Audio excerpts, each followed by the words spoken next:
Bonsoir à toutes et à tous, donc chronique numéro 71. Et dans cette chronique, je voudrais vous parler de ce livre incontournable et ô combien très intéressant et que tout lecteur devrait avoir dans sa bibliothèque. Et ce livre s'intitule Le viol des foules par la propagande politique de Serge Tchakotine. Alors, effectivement, cet ouvrage traite de différentes façons, et l'auteur montre et surtout démontre les mécanismes auxquels obéissent les foules, et quels que soient, je dirais, les régimes, quels que soient les systèmes politiques qui lui sont affiliés. Dans cet ouvrage, Tchakotine traite bien évidemment du fascisme, du national-socialisme, du stalinisme, mais également, je dirais, de l'utilisation de certaines démocraties des armes de la dictature. C'est un livre très intéressant parce qu'il reprend également les travaux de Pavlov, comme le conditionnement du chien qui est très bien expliqué dedans. Et donc, c'est un ouvrage qui analyse ce que l'on peut percevoir par le phénomène du viol des foules. Alors effectivement, autrefois, je dirais que l'opinion de la foule ne comptait pas. Elle était taxée d'ignorante, de méprisable, voire même de misérable. La masse moribonde, ou la plèbe du peuple, ne pouvait que suivre aveuglément les directives imposées par les grands éclairés. Avec l'avènement de la République, et surtout depuis le début du XXe siècle, les masses ont pris une importance grandissante. On pourrait dire qu'aujourd'hui, avec la mondialisation, les masses se sont transformées en clients ou en consommateurs. Bien entendu, pour les former et les guider, les procédés grossiers des anciens temps ont cédé la place à des techniques, je dirais, plus subtiles, qui se sont parées des ressources de la psychologie moderne, de l'ingénierie sociale, de la cybernétique, afin de peser de tout leur poids sur l'opinion des foules. Alors en matière de fabrication des opinions, car en le cas d'espèce, nous avons des trafiquants de l'opinion, des manipulateurs, des éléments même subversifs. Les moyens de diffusion des idées jouent un rôle essentiel. Hegel disait déjà au début du siècle passé, la lecture du journal est la prière du matin de l'homme moderne. Cela n'a jamais été aussi vrai qu'à l'heure actuelle où les journaux quotidiens atteignent un bon tirage et que la radio et la télévision, de plus en plus regardées ou laissées en tâche de fond dans les familles, comme étant un élément d'ambiance, diffusent des informations à la minute près. Et que dire d'Internet et des sites d'information et de désinformation? Alors autrefois, un orateur politique ou un bonimenteur publicitaire, même doué d'une voix puissante, d'un certain charisme, ne pouvait guère atteindre plus d'une centaine de personnes à la fois. Maintenant, en un instant, en un clic, les mots d'ordre politiques ou les slogans publicitaires agissent à longueur de journée sur nos opinions. J'en veux pour preuve l'utilisation de ce média ô combien intéressant que peut être YouTube, et qui à chaque choix d'une vidéo ou d'un produit, une pub nous est imposée.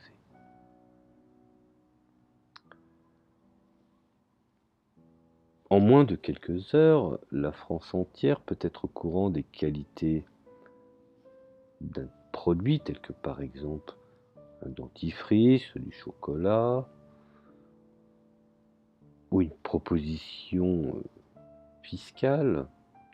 Et quand la politique, sans la radio, ni Hitler, ni le général de Gaulle, n'aurait joué le rôle historique qui fut le leur. Il faut être cohérent. De Gaulle a su utiliser la radio et Hitler a su utiliser ce que j'appelle le déplacement dans différentes régions de l'Allemagne afin de savoir être présent partout pour ses campagnes politiques. Chacun a aussi en mémoire les duels sans merci que se sont livrés à la télévision les candidats à la présidence ces dernières décennies. Les procédés modernes de diffusion des idées nous suggèrent des images qui sont capables de modifier nos attitudes. C'est alors qu'il faut jouer de psychologie, je dirais, et même d'esprit critique, avec les états d'âme de la foule. En premier point, considérons la réclame ou la publicité. Elle ne poursuit qu'un seul but, vendre. Or, pour imposer un article, il faut avant tout frapper le public, le rendre immédiatement attentif. D'innombrables procédés, bien entendu, ont été inventés dans ce but, tels que par exemple les affiches, les spots, les néons, etc. Bon. La publicité fait partie de notre vie quotidienne. L'homme moderne qui part sur la route voit le paysage constellé de panneaux publicitaires. L'homme qui reste à la maison ne peut ouvrir son journal, son magazine, sa radio, son ordinateur ou sa télévision sans que la publicité fasse irruption dans sa vie. Cela va encore plus loin, car ce procédé dans les années 80, pour le prendre un exemple dans ce cas d'espèce, il y a certains majors avaient compris qu'on pouvait vendre de la musique surgelée. Alors je m'explique, quand je palabre sur la musique surgelée, c'est que je vais expliquer le procédé. Ce procédé se situe, je dirais, en deux directions.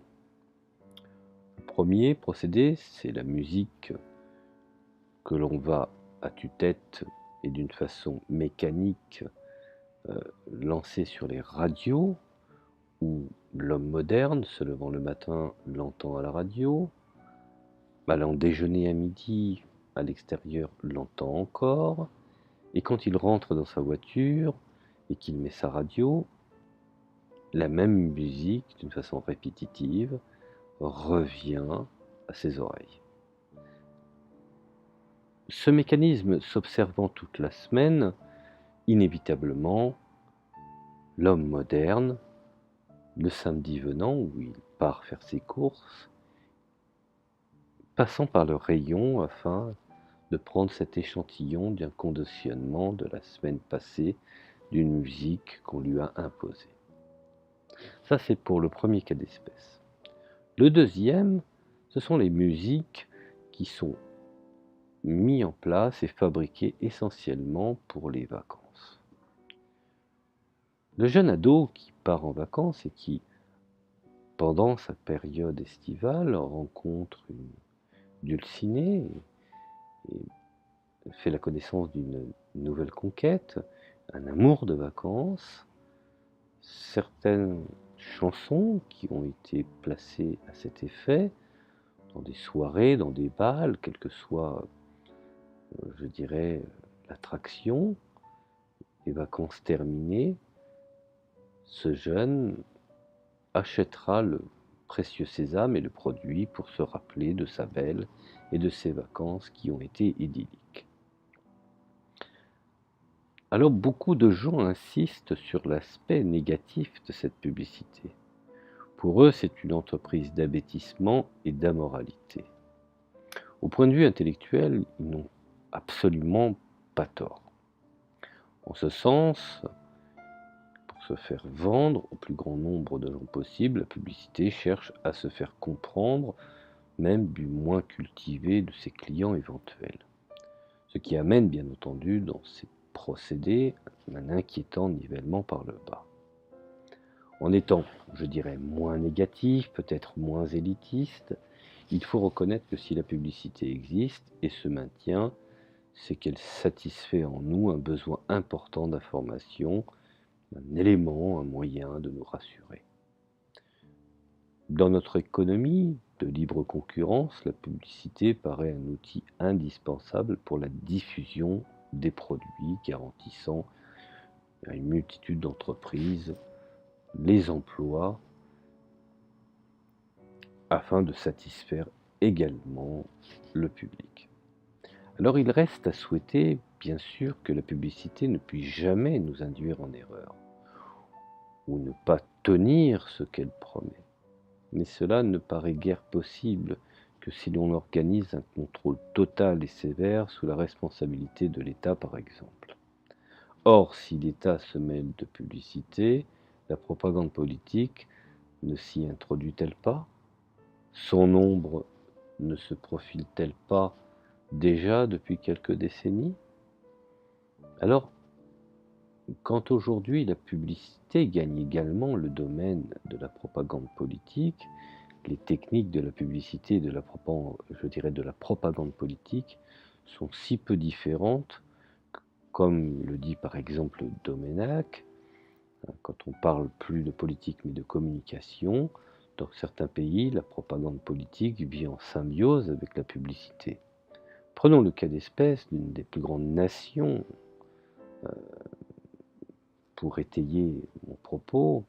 Aux USA, les campagnes électorales sont à peine différentes des campagnes publicitaires. À notre époque, l'importance de la propagande politique est considérable. Mais je n'aime pas citer cet homme pour lequel je n'ai que du mépris, mais il faut lui reconnaître cela. Hitler prophétisait dans son Mein Kampf, mon combat, la propagande sera une arme terrible dans les mains de celui qui saura s'en servir. Terrible en effet, car ce n'est plus dans le domaine du commerce qu'elle cherche à nous influencer, mais bel et bien dans tous les actes de la vie. J'en veux pour preuve la présence permanente du téléphone portable, qui, à des moments, peut être pris comme un bijou. Je prends le cas de l'iPhone ou du Samsung. Bien entendu, produit de haut de gamme, où l'individu aujourd'hui l'utilise comme étant un élément du quotidien, allant jusqu'au sanitaire. Alors, depuis que l'humanité existe, des meneurs, des orateurs ont essayé de lui imposer leur point de vue. Cela fut évident dans le domaine religieux, par exemple, et ce n'a guère changé dans certaines communautés. Bernard l'Ermite, prêchant les croisades avec l'efficacité que l'on sait, a fait preuve d'un étonnant talent de propagandiste. Le nom de propagande fut d'ailleurs donné à une congrégation fondée par Clément VIII en 1597 et qui avait pour but la propagation de la foi. Dans la propagation politique actuelle, il s'agit bien encore d'une foi, bien entendu toute terrestre, propagée, dont l'expression et la diffusion empruntent à la psychologie et à la technique des religions. Cette foi cherche à atteindre non seulement les différentes couches d'une population, mais peut ambitionner de s'étendre à la planète entière. Comme le marxisme, par exemple, l'homme a un rôle central à l'intérieur de la nature parce qu'il est fondamentalement différent du reste des réalités naturelles. Il est non seulement une partie de la nature, mais aussi l'unique être capable de saisir l'intelligible de l'univers. Souvenez-vous ce que disait Platon, ici gît la faune décimée par l'homme, cet animal doué de raison. Devant les perspectives que dresse devant nous l'emprise de la propagande sur les opinions, nous devons prendre conscience de notre personnalité. Tenant à leur discrétion, les médias dont la capacité de suggestion et d'incitation ne cesse de croître, les publicitaires et les firmes sont en mesure de gérer en permanence et selon leur intérêt propre tout le fond de l'imaginaire dans les cultures occidentales modernes. Apple en est un exemple probant. J'ai évoqué, je dirais, précédemment l'importance de ce phénomène sans précédent, puisqu'il implique, je dirais, un déplacement radical du lieu d'émergence de la culture de masse et de la culture populaire. Mais l'important, c'est le statut de l'individu et les transformations qu'il est amené à subir dans cette industrie moderne des stéréotypes, ou dans la fabrication des mythes de notre société. Ainsi, il ne tient qu'à l'homme d'approfondir le sens de ses actes, de diriger ses instincts. L'éducation nouvelle offre de grands espoirs pour nous, plus nous former des robots, des individus conscients et capables des choix personnels et objectifs. Traditionnellement, il y avait une distinction entre les personnes et les choses. D'un côté, je dirais les sujets humains qui sont des fins en soi et doivent être traités comme tels, et de l'autre côté, la catégorie des choses, de tout ce qui peut être instrumentalisé. Cette catégorie s'étend pour Kant, pour Emmanuel Kant par exemple, à tous les êtres naturels, c'est-à-dire les êtres dont l'existence dépend, à vrai dire, non pas de notre volonté, mais de la nature. Étant donné qu'ils sont des êtres dépourvus de raison, ils n'ont qu'une valeur relative, celle de moyens, et voilà pourquoi on les nomme les choses. Sans doute, il nous faudra user d'un grand discernement si nous voulons éviter les partis pris, l'emprise des théories tendancieuses que nous pouvons approuver. Cependant, il faut être honnête, un constat doit nous rassurer. Il faut à la propagande un terrain spécial pour s'enraciner. Ce terrain favorable, c'est l'esprit de l'homme dont la condition matérielle est si précaire qu'il est prêt à écouter n'importe quelle chimère pour ne pas sombrer dans le désespoir. C'est aussi celui de l'hésitant, du faible, du déséquilibré, ou voire même de l'ignorant.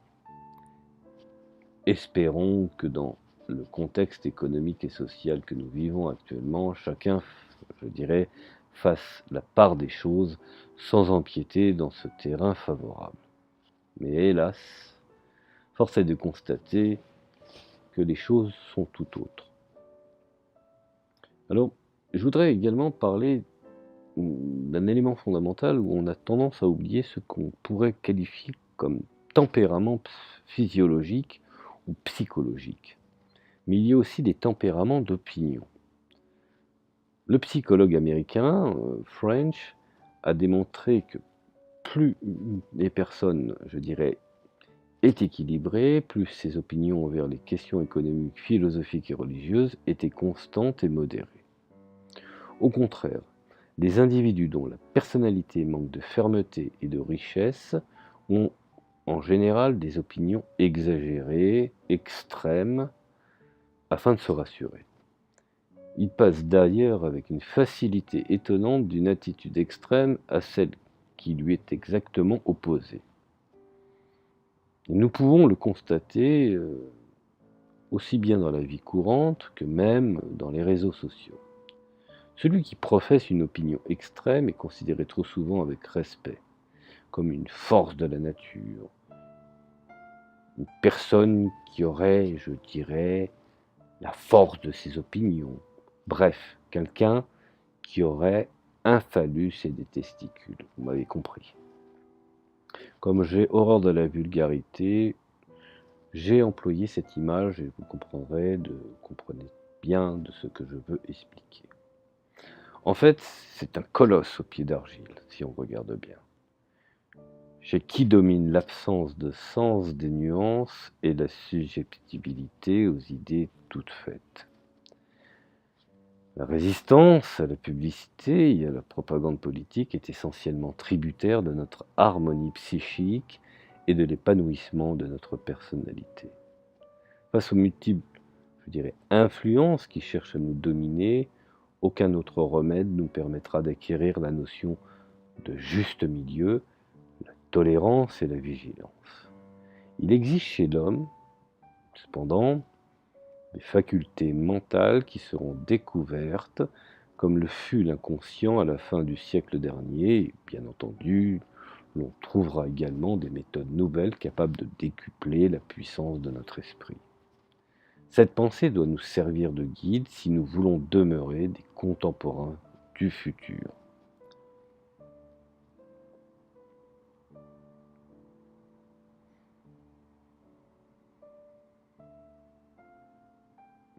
Je voulais faire une petite réflexion justement à travers cet ouvrage, c'est pour ça que je vous conseille de le lire et je pense que je finirai par ce questionnement, car ce livre m'a beaucoup interrogé et m'interroge encore aujourd'hui puisque je ne cesse de le lire et à chaque fois que je le lis, je trouve d'autres réflexions avec l'évolution du temps. Et je pense qu'il m'a donné un élément fondamental, c'est que, à mon sens, il faut développer de plus en plus l'esprit critique, car faire monter l'audimat sur certaines séquences commerciales permet de vendre sans qu'il y ait forcément à penser. Il faut apprendre aux gens à développer leur esprit critique, jusqu'à savoir éteindre leur télévision ou leur radio s'il le faut. C'est une des raisons pourquoi je vous invite à lire, à lire, à lire et à lire. Je vous remercie de m'avoir écouté, je vous dis à la prochaine chronique.